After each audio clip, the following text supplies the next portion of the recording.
자유한국당 얘기 한 가지만 더 해보겠는데요. 5.18 진상조사위원회, 그 위원 3명을 우여곡절 끝에 이제 추천을 했습니다. 하지만 논란이 거세지고 있는데요. 그 관련 장면 먼저 보고 오겠습니다. 법 취지에 맞춰서 그 진상 규명과 또 국민 통합에 적절한 인사를 이번에 선정했다 이렇게 말씀드릴 수 있습니다. 권태호 씨는 군 복무 시 작전 주특기를 가졌던 인물이다. 개인적 흠결을 떠나 과연 그가 5.18 진상규명을 위해서 어떤 전문성을 갖췄는가. 이동욱 씨와 차기환 씨는 5.18 민주화운동 관련 실체적 진상규명을 부정하고 그 정신가치를 폄훼하였던 전력을 지닌 인물이다. 5.18의 진상을 규명하는 데 앞장서기보다는 정당한 진상규명 활동을 방해하고 해방을 놓을 가능성이 농후한 인물이라 아니할 수 없다. 네. 5.18 유족회에서는 지금 상당히 크게 이제 반발을 하고 있는데요. 먼저 그 한국당이 추천한 3명 누굽니까? 일단 권태호 전 민주평통 사무처장, 그리고 이동욱 전 월간조선 기자, 차기환 변호사, 전 세월호의 그 진상규명위원이었죠. 그것도. 네. 예. 그랬는데 요 세 분을 추천을 하면서 이 5.18과 관련해서 왜곡되거나 은폐된 상황에 대해서 객관적으로 규명할 수 있는 인물이다라고 얘기를 했거든요. 근데 이제 반발하시는 분들 입장에서 보면 저분들이 그동안에 해왔던 얘기나 행적을 보면 이미 기존 관념이 있었고 내지는 왜곡된 사실을 얘기하고 있기 때문에 진상 규명이 아니라 오히려 문제가 될 수 있다. 이 진상 규명이 제대로 안 되도록 하는 회방꾼이 될 수 있다. 이렇게 얘기를 하고 있습니다. 예. 그러니까 왜곡되거나 은폐된 진실을 규명할 적합한 분들이다라고 이제 자유한국당에서 이야기를 하고 있는데 한국당 추천위원 이 3명을 향해서 5.18 관련 단체 등은 이제 아주 크게 반발을 하고 있습니다. 그 이유를 한번 들어보겠습니다.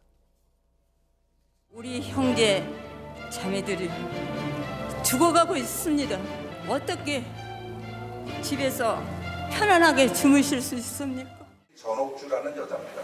본능적인 선동 본능이 발동이 되는 바람에 온 시내 모든 그 선량한 시민들을 다 선동하죠. 소수 선동가에 의해 다수 선량한 시민들이 이게 광주 사태의 실제 본질입니다.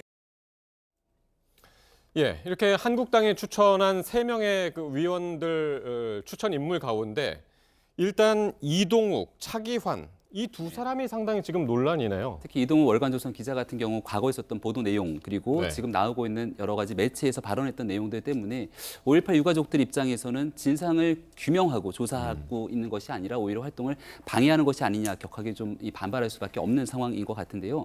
한국당 입장에서는 법안을 최종적으로 통과시키는 과정에서는 5.18에 대한 진상, 그러니까 우리가 알려지지 않았던 성폭행과 같은 새로운 사실들이 지금 여러 가지 정황 증거가 나오고 있는 상황이고요. 안매장 등에 대해서 그동안 밝혀지지 않은 진실들을 온전하게 밝히기 위한 노력을 사실 해줘야 되는데 이 같은 일들이 과연 이 진상 규명에 큰 도움이 될 것인가. 그리고 지금 한국당이 얘기하고 있는 것은 낱낱하게 국민 통합적인 관점에서 이 부분을 바라보자라는 건데요. 보수 입장에서는 사실 천안함과 빗대서 고민을 좀 해볼 필요가 있습니다. 천안함은 분명하게 북한의 소행임에도 불구하고 이것이 북한의 소행이 아니다라고 주장하는 사람들이 있습니다. 이 천안함 유가족 입장에서는 이와 같은 상황 속에서 이것이 북한의 소행이 아니다라고 주장하는 사람들이 진상조사라든지 이런 부분에 들어온다면 과연 이것을 이해하거나 거기에 대해서 동의할 수 있겠습니까? 이런 측면에서 바라보건대 5.18에 관한 과거의 아픈 역사에 관해서 진실을 밝히기 위해서 최대한 이것을 바라보는 관점이 자칫 잘못한 정치적 오해를 낳을 수 있기 때문에 한국당의 선택에 대해서 여러 가지로 고민해 볼 필요가 있는 지점이 아닌가 저는 그렇게 생각합니다. 저게 이제 진상규명조사위원회잖아요. 이름이 명칭이 이렇게 되어 있는데 그 위원회의 활동 목표는 진상을 발굴하는 데 있거든요. 진실을 캐는 게 목표예요. 여기에는 진보니 보수니라고 하는 이념이 중요한 잣대가 될 수가 없고 이념의 균형이라고 하는 것은 이 위원회를 구성하는 구성 원칙이 될 수가 없어요.